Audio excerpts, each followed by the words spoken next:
Hello students, आज के इस वीडियो में हम भारतीय अर्थव्यवस्था से रिलेटेड टॉपिक का अध्ययन करेंगे। जैसा कि मैंने पिछले वीडियो में बताया था, कॉलेज शिक्षा निर्देशालय राजस्थान सरकार जयपुर के द्वारा ज्ञान सुधा द सक्सेस साथी के नाम से एक प्रतियोगी परीक्षाओं की तैयारी करने के लिए एक चैनल बनाया गया है, जिसमें सभी प्रकार की प्रतियोगी परीक्षाओं की तैयारी की जाती है। उसमें भारतीय अर्थव्यवस्था से संबंधित विभिन्न टॉपिक पर हम बात करने के लिए मैंने ये वीडियो बनाया है। अपने पिछले वीडियो में मैंने आपको भारतीय अर्थव्यवस्था की विभिन्न विशेषताएं बताई थी। उस वीडियो में मैंने लगभग 12-13 विशेषताओं को डिस्कस किया था और मैंने बताया था कि वीडियो लंबा न हो, इसके लिए मैं आपको एक दूसरा वीडियो बनाऊंगा जिसमें बाकी विशेषताओं पर हम चर्चा करेंगे। उसी क्रम में हम आज के इस वीडियो में भी भारतीय अर्थव्यवस्था की विशेषताओं पर चर्चा करने वाले हैं। तो कुछ विशेषताएं हमने चर्चा कर ली थी कि कृषि की क्या स्थिति है, प्रति व्यक्ति आय की क्या स्थिति है, भारतीय अर्थव्यवस्था में औद्योगिकरण का क्या है, इसके अलावा आर्थिक असमानता की क्या स्थिति है, उसके बारे में हमने कुछ चर्चा करी थी। उसी क्रम में देखिए, भारतीय अर्थव्यवस्था की अन्य विशेषता के रूप में हमारे यहाँ यातायात व संचार के साधनों का अभाव है। ये मैंने टॉपिक लिखा है 14 नंबर पर। देखिए, अगर हम भारतीय अर्थव्यवस्था की तुलना विश्व के अन्य अर्थव्यवस्था से करें तो अगर हम रेल मार्ग की बात करें तो प्रति 100 वर्ग किलोमीटर में अगर आप ब्रिटेन में जाएंगे तो 36 किलोमीटर रेल मार्ग है। अमेरिका में ये 12 किलोमीटर रेल मार्ग है। और अगर हम भारत की बात करते हैं तो हमारे पास केवल 4 किलोमीटर प्रति 100 वर्ग किलोमीटर में केवल 4 किलोमीटर ही रेल मार्ग की है। इसी प्रकार से अगर सड़कों की बात करें तो अमेरिका में औसत सड़कों की जो लंबाई है वो 1100 किलोमीटर है। अगर हम जापान जाएं तो वहां पर इसी प्रकार से जापान में लगभग 400 किलोमीटर है, ब्रिटेन में लगभग 300 किलोमीटर है। पर अगर भारत की बात करें तो हमारे यहाँ 130 किलोमीटर के आसपास है। वो भी पिछले 10 साल में हमने रोड नेटवर्क पे काफी कार्य किया है, उसके तहत हमारे यहाँ थोड़ी सी स्थिति सुधरी है। इसी प्रकार से संचार के साधनों में भी हम बहुत पिछड़े हुए हैं। हमारे यहाँ 5G अब आया है, जबकि विकसित राष्ट्रों में 5G आज के 10 साल पहले से ही कार्य कर रहा था। वहां के इंटरनेट की स्पीड बहुत तेज होती है। वहां 1 सेकंड के लिए भी अगर इंटरनेट डिस्कनेक्ट हो जाए तो बहुत बड़ी प्रॉब्लम क्रिएट हो जाती है, क्योंकि सारी व्यवस्थाएं वहां पर इंटरनेट के माध्यम से चलती है। परंतु आज अगर हम भारत की बात करें तो भारत में ग्रामीण क्षेत्रों में आज भी परिवहन व संचार के साधनों का अभाव है। बहुत सारे गांव ऐसे हैं जहां सुबह से शाम तक एक ही बस जाती है, एक ही बस आती है। वो बस अगर आपकी मिस हो गई या लास्ट बस जब निकल रही थी वो मिस हो गई तो आपको वहां पर शहर के बस स्टैंड पर ही आपको या किसी धर्मशाला में आपको रुकना पड़ेगा। बहुत गंभीर स्थिति है। इसी प्रकार से बहुत सारे गाँव में अब तक बिजली नहीं पहुंची है, तो वहां पर हम मोबाइल फोन की क्या बात करें। कई जगह हमारे पास मोबाइल फोन अवेलेबल है पर वहां टावर और नेटवर्क की बड़ी प्रॉब्लम है। कहने का तात्पर्य हमारे यहाँ यातायात और परिवहन व संचार के साधनों का इतना विकास नहीं हुआ है। विशेष रूप से अगर हम शहरी क्षेत्र की बात करें तो वहां परिवहन व संचार के साधनों का विकास हुआ है, परंतु ग्रामीण क्षेत्र में अभी भी परिवहन व संचार के साधनों की बहुत अधिक कमी है। ग्रामीण जन इससे बहुत परेशान होते हैं। आप उदयपुर के आसपास कोटड़ा साइड में जाएं, एक जीप में जिसमें सरकार के द्वारा निर्धारित सवारियां 8 बैठ सकती है कमांडर जीप में, वहां 40-40 सवारियां तक जाती है। सामान्य रूप से जो बस है वो अगर बस 38 सीटर है और उन बसों में आप सवारियां गिनेंगे तो 138 से कम नहीं निकलेगी। बड़ी विकट स्थिति परिवहन व संचार के साधनों की है। प्राय हमारे ग्रामीण क्षेत्रों के लोग इसीलिए मोटरसाइकिल रखते हैं और उसी से शहर पर आना जाना करते हैं। पर बहुत सारे हमारे यहाँ रोड पर एक्सीडेंट्स भी बहुत ज्यादा होते हैं, उसमें भी बड़ी प्रॉब्लम होती है। कहने का तात्पर्य यह है कि भारत में परिवहन व संचार के साधनों का उतना विकास नहीं हुआ जितना कि विकसित राष्ट्रों के अंदर हुआ है। इसी प्रकार से देखिए, हमारे यहाँ नियोजित व मिश्रित अर्थव्यवस्था है। विश्व के जो विकसित राष्ट्र है उन्होंने स्वतंत्र अर्थव्यवस्था को या हम बोल सकते हैं पूंजीवादी अर्थव्यवस्था को अपनाया हुआ है, जिसमें सरकार का आर्थिक गतिविधियों में न्यूनतम हस्तक्षेप होता है। जबकि कुछ समाजवादी राष्ट्रों ने समाजवादी अर्थव्यवस्था को अपनाया है, जिसमें सारे आर्थिक संसाधनों पर राज्य का अधिकार होता है और सरकार के द्वारा ही किसको कितना वेतन दिया जाना है, क्या सुविधा दी जानी है, कौन सा आवास दिया जाना है वो सारा का सारा डिसाइड किया जाता है। जब भारत आजाद हुआ था उस समय पूरा विश्व दो गुट में बटा हुआ था। एक अमेरिका एक जो था वो निजी एक पूंजीवादी अर्थव्यवस्था से रिलेटेड गुट था जिसका नेतृत्व अमेरिका संयुक्त राज्य अमेरिका के द्वारा किया जा रहा था। एक दूसरा समाजवादी अर्थव्यवस्था से रिलेटेड एक गुट था जिसको पूर्व यूएसएसआर के द्वारा संचालित किया जाता था। नेहरू जी पर दोनों ही जो गुट थे उनका दबाव था कि वह उनमें शामिल हो। तो नेहरू जी ने बोला कि हम तो अविकसित राष्ट्र है या विकासशील राष्ट्र है, तो हमको तो दोनों से ही सहयोग प्राप्त करना है। तब हमने मिश्रित अर्थव्यवस्था का फार्मूला अपनाया जिसमें सार्वजनिक क्षेत्र व निजी क्षेत्र दोनों का सह अस्तित्व होता है। आप अमेरिका में जाएंगे तो सारे स्कूल और कॉलेज प्राइवेट आपको मिलेंगे, आप रशिया में जाएंगे तो सारे स्कूल और कॉलेज आपको गवर्नमेंट सेक्टर में मिलेंगे।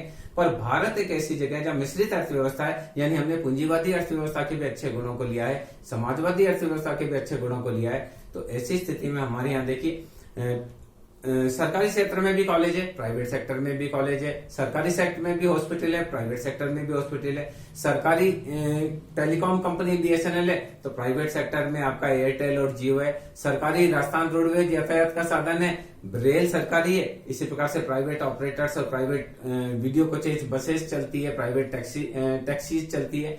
यानी हमारे यहाँ पब्लिक प्राइवेट पार्टनरशिप का मॉडल है, इसको जो कि हम बोलते हैं कि मिश्रित अर्थव्यवस्था है। यानी हमारे यहाँ सरकारी भी है, कुछ सेक्टर में सरकार है, कुछ सेक्टर में निजी सेक्टर है और किस सेक्टर में दोनों का सह अस्तित्व है। किराने की दुकानों में सामान्य रूप से सरकार की दुकानें कम मिलती है, निजी सेक्टर ज्यादा मिलता है। आप पंचर की दुकान देखेंगे तो सरकार की कोई पंचर की दुकान नहीं मिलेगी, वहां प्योरली निजी सेक्टर है। तो कुछ सेक्टर ऐसे हैं जहाँ प्योरली गवर्नमेंट सेक्टर ही है। आप रेल चलाना चाहेंगे तो आप अपनी रेल नहीं चला सकते क्योंकि पूरी तरह से वो गवर्नमेंट सेक्टर है।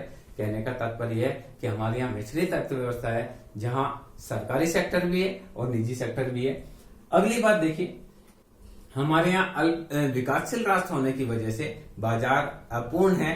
कुछ सेक्टर ऐसे हैं जहाँ प्रोडक्शन है तो उनकी मांग नहीं है, कुछ सेक्टर ऐसे हैं जहाँ मांग ज्यादा है पर प्रोडक्शन नहीं है। यानी बाजार अविकसित राष्ट्रों में प्रॉब्लम ये होती है कि बाजार अपूर्ण होते हैं, यानी कहीं मांग और पूर्ति। कहने का तात्पर्य यह है कि मांग एवं पूर्ति में संतुलन नहीं होता है, कहीं मांग ज्यादा होती है पूर्ति कम होती है, कहीं मांग कम होती है और पूर्ति ज्यादा होती है। बहुत सारी ऐसी चीजें हैं जिनकी डिमांड ज्यादा है सप्लाई कम है, तो सरकार को राशन के माध्यम से उस प्रोडक्ट को देना पड़ता है। हम पूर्व में देखते थे किसी समय रसोई गैस, हमारे यहाँ उस रसोई गैस की डिमांड ज्यादा होती थी, सप्लाई कम होती थी, तो आपको सिलेंडर लेने के लिए 15-15 दिन का आपको वेट करना पड़ता था। इसका मतलब उस समय क्या कि बाजार की अपूर्णता थी। इसी प्रकार से बहुत सारी ऐसी वस्तुएं हैं, आप कार लेने जाएंगे तो अगर कोई मॉडल बहुत ज्यादा बिक रहा है तो उसके लिए हो सकता है आपको 2-3 महीने का वेट करना पड़े। इसका मतलब वहां मांग अपूर्ण है। तो विकासशील राष्ट्रों की एक और प्रॉब्लम होती है कि यहाँ के बाजार पूर्ण रूप से विकसित नहीं होते हैं और लोगों में विशिष्टीकरण नहीं है। हमारे यहाँ देखिए, टीचर कॉलेज में स्कूल में जाकर पढ़ाता है, घर आकर वो खेती भी करता है, यानी वो टीचिंग का काम भी कर रहा है और खेती का काम भी कर रहा है। और अगर उसके घर का दरवाजा कहीं खराब हो गया तो उसको वो ठीक करने का काम कर रहा है, तो वो कारपेंटरी का काम भी कर रहा है। फिर उसको लगा कि पानी के मटके में छेद हो गया तो उसमें वो लाख भरने का काम कर रहा है, वो पोर्टर का काम भी कर रहा है। कहने का तात्पर्य कि हमारे यहाँ श्रम विशिष्टीकरण नहीं है, इसी वजह से बाजार की अपूर्णताएं हैं। कुछ वस्तुओं का प्रोडक्शन ज्यादा हो जाता है, वो बिक नहीं पाती है, कुछ वस्तुओं की डिमांड ज्यादा होती है, उतनी उनकी सप्लाई नहीं हो पाती है। इसके अलावा देखिए, हमारे यहाँ संपन्नता में गरीबी है। भारत के लिए कहा जाता है कि भारत बहुत संपन्न राष्ट्र है पर यहाँ की जनसंख्या गरीब है। कहने का तात्पर्य अगर हम देखें, प्राकृतिक स्थिति को देखें, हमारे यहाँ जो खनिज संसाधन अवेलेबल है उसको देखें, हमारे यहाँ जो वन संसाधन है उनको अवेलेबल देखें, हमारे यहाँ मिट्टी की उपजाऊपन को देखें, तो भारत एक संपन्न राष्ट्र है। पूर्व में भी ये भारत बहुत सोने की चिड़िया कहा जाता था। आज भी अगर प्रकृति ने जो हमको दिया है उस दृष्टि से हम बहुत ही संपन्न है। हमारे यहाँ यूरेनियम निकलता है, बहुत सारे ऐसे खनिज पदार्थ है जो केवल भारत में ही निकलते हैं। बहुत सारे खनिज का निर्यात हमारे द्वारा किया जाता है। तो इस दृष्टि से भारत एक संपन्न राष्ट्र है, यानी कहें तो प्रकृति ने देश को बहुत कुछ दिया है। पर अगर हम यहाँ की जनसंख्या को देखें, यहाँ के लोगों को देखें, तो यहाँ के लोगों का जीवन स्तर बहुत ही निम्न है। पूरे पॉपुलेशन का लगभग 29 से 30% भाग तो गरीबी रेखा से नीचे जीवन यापन कर रहा है, जो अपने दैनिक जीवन की आवश्यकताएं भी पूरी नहीं कर पाता है। उनको जीवन की मूलभूत आवश्यकताएं, रोटी, कपड़ा और मकान भी अवेलेबल नहीं हो पाता है। तो हम ये कह सकते हैं कि भारत एक राष्ट्र के रूप में एक संपन्न राष्ट्र है, पर यहाँ की जो जनता है वो गरीब है। अधिकांश जनता है वो एक नॉर्मल सा जीवन यापन कर रही है। भारत में कुछ ही लोग ऐसे हैं जिनके पास पूरे आर्थिक संसाधन है, अच्छा बंगला है, अच्छी गाड़ी है, पैसा खर्च करने के लिए। बाकी जो जनसंख्या का एक बड़ा भाग है वो तंगहाली में जीवन यापन कर रहा है, गरीबी में जीवन यापन कर रहा है, जो अपने जीवन की मूलभूत आवश्यकताएं भी पूरी नहीं कर पाता है। इसके अलावा देखिए, हमारे यहाँ क्षेत्रीय विषमताएं भी विद्यमान है। क्षेत्रीय विषमताओं का मतलब है कि कुछ राज्य ऐसे हैं जहाँ संपन्नता है। आप पंजाब में जाएंगे तो पंजाब में किसानों के पास, हर किसान के पास अपने एग्रीकल्चर इक्विपमेंट है, हर किसान के पास अपना थ्रेसर है, अपना ट्रैक्टर है, अच्छा पंप सेट लग रखा है सिंचाई करने के लिए, और वो आर्थिक रूप से संपन्न है। अच्छी उसके पास कार होगी। आप चंडीगढ़ जाएंगे तो बहुत सारी आपको ओडी कार दिखेगी, क्योंकि वहां पर जो जमीन है बहुत उपजाऊ है, और वहां की 90% जमीन ऐसी है जो सिंचित जमीन है। तो वहां पर इस वजह से वहां पर संपन्नता है। आप महाराष्ट्र जाएंगे तो औद्योगिक विकास वहां बहुत अच्छा हुआ है। गुजरात का औद्योगिक विकास है, आपका तमिलनाडु का है, आंध्र प्रदेश का है। इन राज्यों का औद्योगिक विकास अच्छा हुआ है, तो वहां पर संपन्नता है। पर कुछ राज्य देश में ही ऐसे हैं जो गरीबी और तंगहाली में है, वहां की जनसंख्या बहुत निम्न स्तर पर है। आप उड़ीसा की बात करें, बिहार की बात करें, राजस्थान की बात करें, जम्मू कश्मीर की बात करें, बहुत सारे ऐसे राष्ट्र, नागालैंड है, मणिपुर है, मिजोरम है, त्रिपुरा है, मेघालय है, ऐसे बहुत सारे राज्य हैं जहां पर बहुत गरीबी, जनसंख्या में बहुत गरीबी है, आर्थिक संसाधन उनके पास नहीं है। तो कहने का तात्पर्य कि क्षेत्रीय विषमता भी है। भारत में कुछ राज्य बहुत आर्थिक रूप से विकसित है और कुछ राज्य आर्थिक रूप से बीमारू राज्य की श्रेणी में आता है। बीमारू राज्य में जैसे बिहार को शामिल किया जाता है, राजस्थान को शामिल किया जाता है, मध्य प्रदेश को शामिल किया जाता है, उत्तर प्रदेश को शामिल किया जाता है। तो यहाँ ये भी हम कह सकते हैं कि देश में क्षेत्रीय विषमता भी काफी मात्रा में है।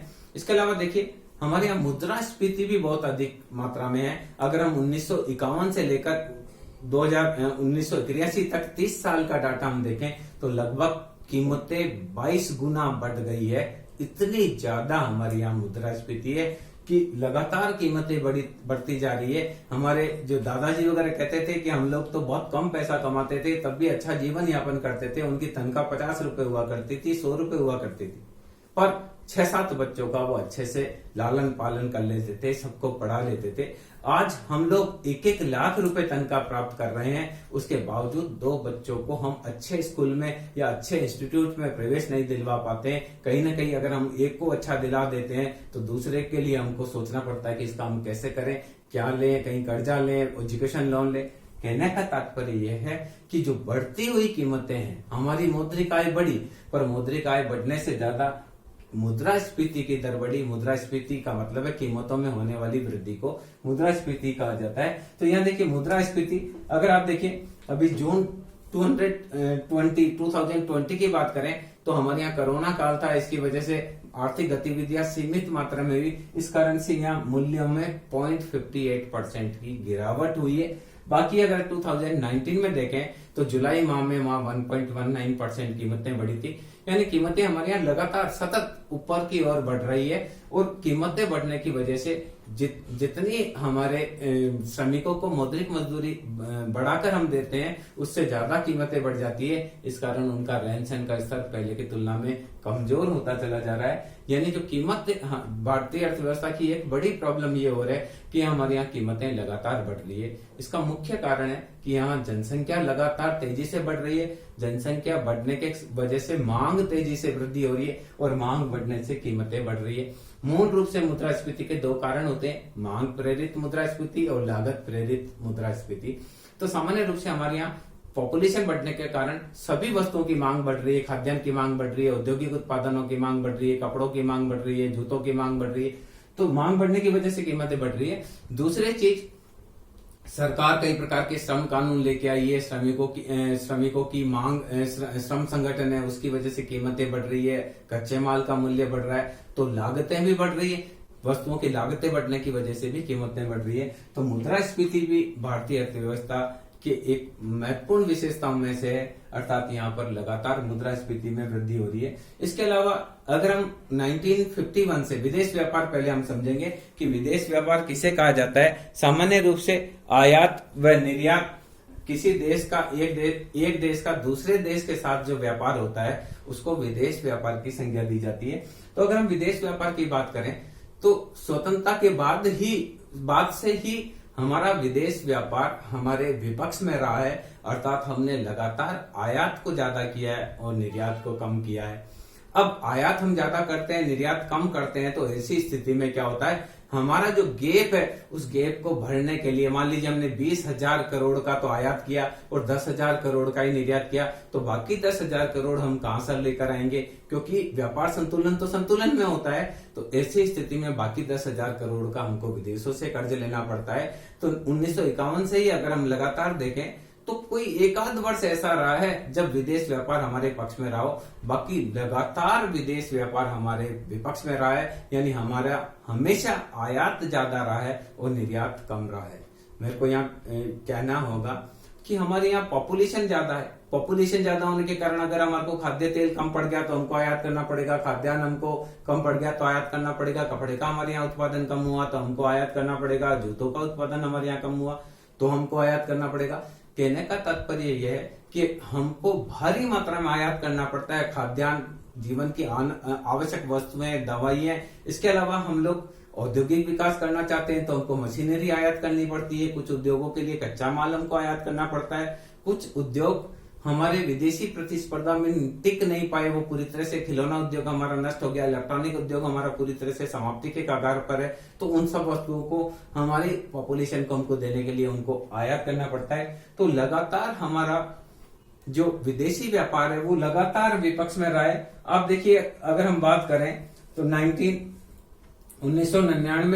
2019 की हम बात करें तो हमारा विदेशी व्यापार रहा 182.13 अरब रुपए का रहा और इसमें लगभग 19.32% हमारा नेगेटिव रहा। 2021 में हमारा जो विदेशी व्यापार है वो उसमें 57.5 अरब रुपए का हमको नुकसान हुआ है, यानी 57.5 अरब रुपए का हमने आयात ज्यादा किया है, निर्यात कम किया है। ये कोरोना काल का डाटा है, मार्च 2021 का डाटा है। अगर मार्च 2020 की बात मैं करता हूं तो उस समय हमारा जो विदेशी व्यापार में असंतुलन था वो था 125.9 अरब डॉलर का हमारे यहाँ रहा है। तो ये भी एक हमारे सामने अतिरिक्त आप देखिए, यानी विदेश व्यापार हमारा लगातार नेगेटिव रहा है। इसके अलावा देखिए, भारत के अधिकांश लोगों का जीवन स्तर भी हम बात करें तो बहुत निम्न स्तर का है। जनसंख्या के लगभग 1/3 भाग को पक्के मकान अवेलेबल नहीं है, अच्छा खाने के लिए पौष्टिक भोजन अवेलेबल नहीं है, उनके पास रोजगार नहीं है। तो हमारे जनसंख्या का बहुत बड़ा भाग निम्न जीवन स्तर यापन करता है। आप ग्रामीण सेक्टर में देखेंगे तो ग्रामीण सेक्टर में रहने वाले लोगों के लिए दोपहिया वाहन भी एक बहुत बड़ी चुनौती है, और अगर दोपहिया वाहन भी वो खरीद पाते हैं तो अपने आप को बहुत खुशनसीब समझते हैं। वहां का लोगों का जीवन स्तर बहुत कमजोर है। अधिकांश जो गरीब जनसंख्या है वो कच्चे मकानों में रह रही है। आप शहरों में जाएंगे तो बहुत सारे लोग झोपड़पट्टी में रह रहे हैं, जो कि गरीब जनसंख्या का भाग है। आप मुंबई की बात करते हैं, अभी कोरोना बहुत फैला तो हम बोलते हैं कि एक बहुत बड़ी कच्ची बस्ती है, गंदी बस्ती है, उसके अंदर कोरोना फैल गया, जिसको धारवी बुक के नाम से जाना जाता है। तो ऐसी स्थिति निम्न जीवन स्तर की हमारे यहाँ हर सिटी में है। कहीं पर भी जाएंगे तो आपको लोग मिल जाएंगे, और ग्रामीण क्षेत्रों में तो लोगों का जीवन स्तर बहुत ही निम्न है। इसके अलावा एक और बात हम करेंगे, हमारे यहाँ राजनीतिक अस्थिरता भी है।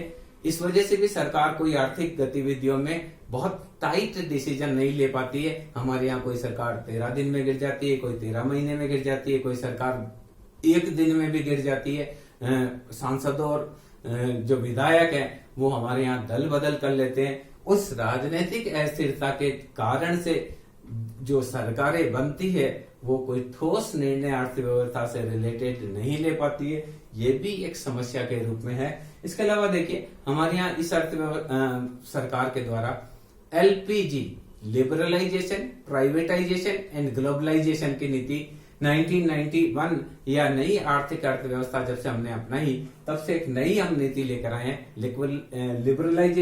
लिबरलाइजेशन का मतलब पहले क्या होता था कि हम ईस्ट इंडिया कंपनी ने देश पर 200 साल तक लगभग हमारे को उपनिवेश बनाकर रखा, तो हम ये डरते थे कि किसी भी विदेशी कंपनी को हम नहीं आने देंगे। तो जब देश स्वतंत्र हुआ तो हमने किसी भी विदेशी कंपनी को यहाँ आने से प्रोहिबिटेड किया, बहुत रिस्ट्रिक्शंस लगाए कि कोई विदेशी कंपनी आकर हमारे यहाँ व्यापार करे। पर 1991 के बाद हमने लिबरलाइजेशन, उदारीकरण की नीति अपनाई है, जिसके तहत कोई भी विदेशी कंपनी आकर हमारे यहाँ व्यवसाय कर सकती है। इसके अलावा एक प्राइवेटाइजेशन, पहले सरकार का ज्यादा जोर ये होता था कि स्कूल, कॉलेज, हॉस्पिटल्स सभी सरकारी सेक्टर में हो, बैंक सरकारी सेक्टर में हो, बड़े बड़े उद्योग सरकारी सेक्टर में हो, सारे पेट्रोल पंप सरकारी सेक्टर में हो, अधिकतर चीज सरकारी सेक्टर में होती थी। अब सरकार ने उसको चेंज किया है। नई अर्थव्यवस्था में प्राइवेटाइजेशन यानी सरकार अपना जो अंश है वो धीरे धीरे बेच रही है, विनिवेश कर रही है। सरकार जो आर्थिक जो अपने उपक्रम है उनको प्राइवेट सेक्टर में दे रही है। अभी हाल ही में आया कि सरकार एलआईसी में भी विनिवेश करने की प्रयास कर रही है। मारुति सुजुकी में सुजुकी जापानी कंपनी थी, मारुति हमारे यहाँ की कंपनी थी, उन दोनों का कोलैबोरेशन हुआ। मारुति सरकार की कंपनी के रूप में था, सरकार ने उससे भी विनिवेश कर लिया। तो अब धीरे धीरे सरकार क्या कर रही है, जो भी सरकारी उपक्रम है उनको धीरे धीरे प्राइवेट हाथों में बेचने का काम कर रही है, उसको बोलते हैं प्राइवेटाइजेशन। एक है ग्लोबलाइजेशन, यानी विश्व की भारतीय अर्थव्यवस्था को विश्व की अर्थव्यवस्था के साथ जोड़ना और पूरे विश्व को एक देश, एक गांव के रूप में मानना, दैट इज कॉल्ड ग्लोबलाइजेशन। इस नीति पर भी भारतीय अर्थव्यवस्था में काम हो रहा है और इस नीति के तहत हमने कई प्रकार की विदेशी कंपनियों को छूटें प्रदान की है कि वो भारत में आए और अपना उपक्रम लगाए। इसके अलावा देखिए, लगातार विदेशी ऋण का भार भारतीय अर्थव्यवस्था पर बढ़ता जा रहा है। हमारे यहाँ क्या हुआ, मैंने आपको बताया कि 1951 से ही हमारे यहाँ विदेशी व्यापार विपक्ष में था। हमेशा हमारे आयात ज्यादा रहे, निर्यात हमारे कम रहे। तो ऐसी स्थिति में आयात निर्यात की खाई को पाटने के लिए हमको विदेशी ऋण लेना पड़ता था और लगातार ये ऋण हमारा बढ़ता चला जा रहा है, क्योंकि आयात निर्यात में खाई हमेशा चौड़ी होती जा रही है। जैसे जैसे पॉपुलेशन बढ़ रही है, हमारा आयात बढ़ रहा है और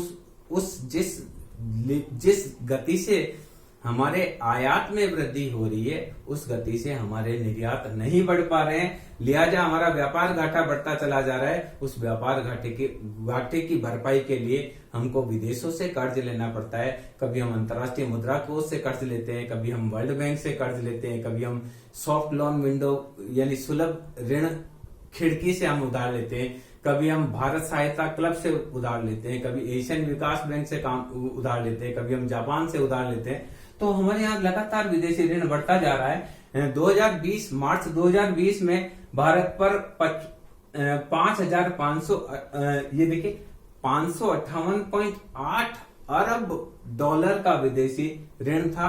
बीच में 1991 के आसपास तो ये स्थिति आई थी कि भारत को अपने लिए गए ऋण का ब्याज चुकाने के लिए भी नया ऋण लेना पड़ रहा था। और एक समय ऐसा आया जब हमारी राष्ट्रीय आय का 26% भाग विदेशी ऋण में चला जा रहा था। फिर हमने लिबरलाइजेशन, प्राइवेटाइजेशन, ग्लोबलाइजेशन की नवीन नीति अपनाई। उससे भारी मात्रा में विदेशी कंपनी हमारे आई और अपने साथ में विदेशी मुद्रा लेकर आई। इस कारण से अब हमारा जो विदेशी मुद्रा कोष है वो हमारे थोड़ा बड़ा है, विदेशी मुद्रा हमारे पास बड़ी है, तो अब ऋण का भार हमको इतना नहीं लगता है। इसके अलावा देखिए, प्रजातंत्र देश में प्रजातंत्र है, हर 5 साल में चुनाव कराने पड़ते हैं। कई बार स्पष्ट बहुमत नहीं होता है तो 3 साल में भी चुनाव कराने पड़ जाते हैं, कभी 2 साल में भी कराने पड़ जाते हैं, कभी 13 महीने में भी चुनाव कराने पड़ जाते हैं। तो एक बार लोकसभा का चुनाव कराने में, अभी हाल ही की लोकसभा का चुनाव कराया तब 5,000 करोड़ रुपए तो चुनाव आयोग के द्वारा खर्च किए गए, और जो प्रत्याशियों ने खर्च किया वो तो बेहिसाब है।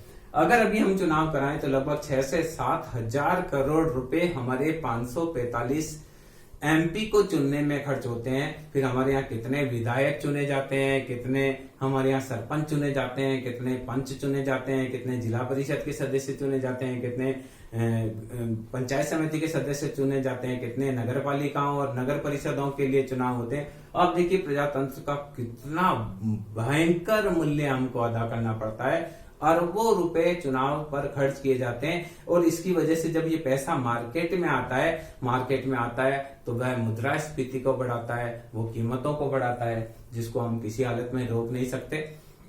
इसके अलावा देखिए हमारे यहाँ मानव विकास सूचकांक का बहुत निम्न स्तर है। आप देखें कि 189 देश में कुल विश्व में 189 कंट्री है जिनका मानव विकास सूचकांक बनाया जाता है। मानव विकास सूचकांक में एक तो औसत आयु को देखा जाता है, एक शिक्षा के स्तर को देखा जाता है, और इसके अलावा एक और मापदंड है जो औसत आयु, शिक्षा का स्तर और मिनिमम जो आवश्यकता है उसके बारे में है।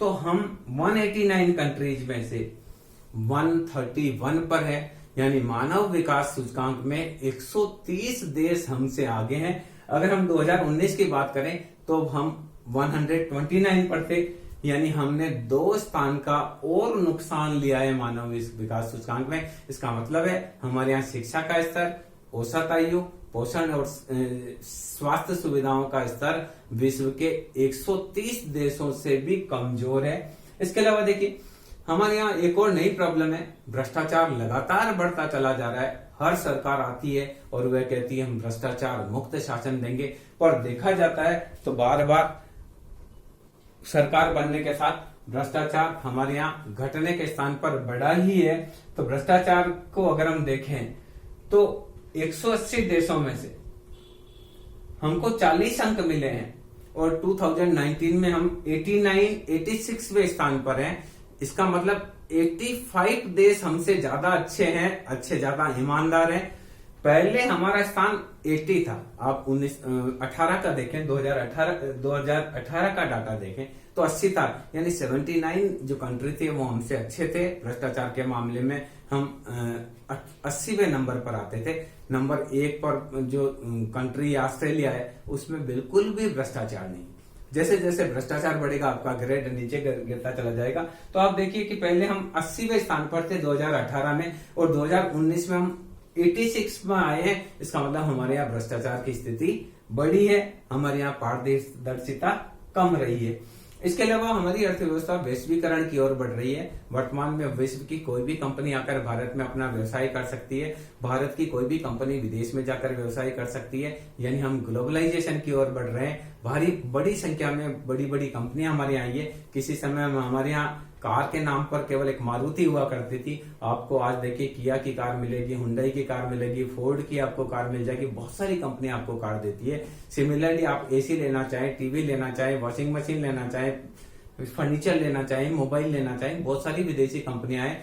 हर सेक्टर में विदेशी कंपनियां हमारे यहाँ बढ़ती चली जा रही है, क्योंकि वैश्वीकरण की ओर हमारी अर्थव्यवस्था बढ़ रही है। तो धीरे धीरे हमारे यहाँ विदेशी कंपनी आ रही है। हमारे यहाँ की कंपनियां भी विदेशों में जा रही है। टाटा ने बहुत सारे अपने प्लांट बाहर लगाए हैं। इसी प्रकार से रिलायंस की कंपनी ने भी बहुत किया है। अडानी ग्रुप ने कई कोयले की खदानें खरीदी है।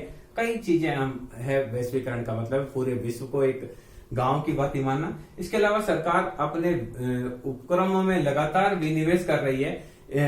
1920 में सरकार के द्वारा 1.05 लाख करोड़ का विनिवेश करने का किया। इसी बजट में हमने ये बोला है कि जो सार्वजनिक क्षेत्र के बैंक है उनको बेचा जाएगा, उनके शेयरों को बेचा जाएगा, LIC के शेयर को भी बेचा जाएगा। यानी सरकार धीरे धीरे क्या कर रही है, जो भी सरकारी योजनाओं में या सरकार के जो उपक्रम है उनको धीरे धीरे वह निजी सेक्टर में दे रही है। इसके अलावा हम एक और बात कह सकते हैं कि हमारे यहाँ हिनाट प्रबंधन भी बहुत ज्यादा है।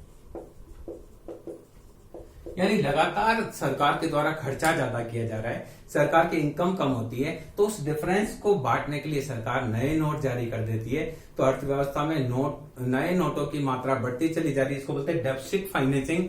जितना सरकार को घाटा होता है, सरकार के द्वारा उतने ही नए नोट जारी कर दिए जाते हैं। तो अर्थव्यवस्था में जैसे जैसे मुद्रा की मात्रा बढ़ रही है, मुद्रा की वैल्यू घटती चली जा रही है। और पहले हमारे यहाँ 10 रुपए की बहुत वैल्यू हुआ करती थी, आज 100 रुपए की भी कोई वैल्यू नहीं है, क्योंकि जैसे जैसे मुद्रा बढ़ी, मुद्रा की वैल्यू घटती चली जा रही है। उसके बारे में हम कभी अलग से चर्चा करेंगे कि मुद्रा की मात्रा और मुद्रा की वैल्यू में क्या संबंध होता है, उसके बारे में हम समष्टि अर्थशास्त्र में पढ़ेंगे। तो यहाँ हमने ये जाना कि भारतीय अर्थव्यवस्था की मुख्य मुख्य विशेषताएं क्या क्या है, इसके बारे में हमने विस्तार से चर्चा करी। कई बार इनमें से प्रश्न पूछ लिया जाता है कि भ्रष्टाचार के इंडेक्स में भारत का ग्लोबल इंडेक्स में कौन सा स्थान है, मानव विकास सूचकांक की दृष्टि से भारत का कौन सा स्थान है, या भारत पर कुल विदेशी कर्जा कितना है, भारत में कितनी विदेशी कंपनियां आई है, आर्थिक असमानता की क्या स्थिति है। तो आर्थिक असमानता देखिए, हमारे यहाँ 1% टॉप लोगों के पास 24% इनकम, और अगर 10% टॉपर को देखें तो 56% राष्ट्रीय आय उनके पास है। 0.01% जो धनिक लोग हैं उनकी हम बात करें तो उनके पास पॉपुलेशन का 50% जो पॉपुलेशन है उनके पास जितना धन नहीं है उतना 0.1% लोगों के पास धन है। अर्थात देश में भारी मात्रा में आर्थिक असमानता है। जिसके पास पैसा है उसके पास बहुत अधिक पैसा है, और जिसके पास नहीं है वो बहुत गरीब है, उसको खाने के लिए ही पैसा अवेलेबल नहीं है। तो बहुत ज्यादा अप एंड डाउन है। हमारे यहाँ कहते हैं कि एक धनिक जो है, एक पैसे वाले हैं, उसकी वाइफ 3 लाख रुपए की रोज 3 लाख रुपए के कप में चाय पीती है, और हमारे यहाँ 50% पॉपुलेशन के पास एक अच्छा बोन चाइना का कप भी अवेलेबल नहीं है, जो कि 10 रुपए में आता है। तो ये आर्थिक असमानता हमारे यहाँ है। किसी के पास जिमने के लिए नहीं है, और कुछ ने इतना जिम लिया कि उसको जिम जाना पड़ रहा है। तो ये हमने बात करी कि भारतीय अर्थव्यवस्था की मुख्य मुख्य क्या विशेषताएं हैं। मैं समझता हूं कि ये जो वीडियो है वो आपके लिए बहुत फायदेमंद होगा, और जो आगामी प्रतियोगी परीक्षा है अगर इनमें से कुछ पूछा जाएगा तो उसके लिए आपको ये वीडियो लाभ देगा, ऐसा मेरा मानना है। Thank you.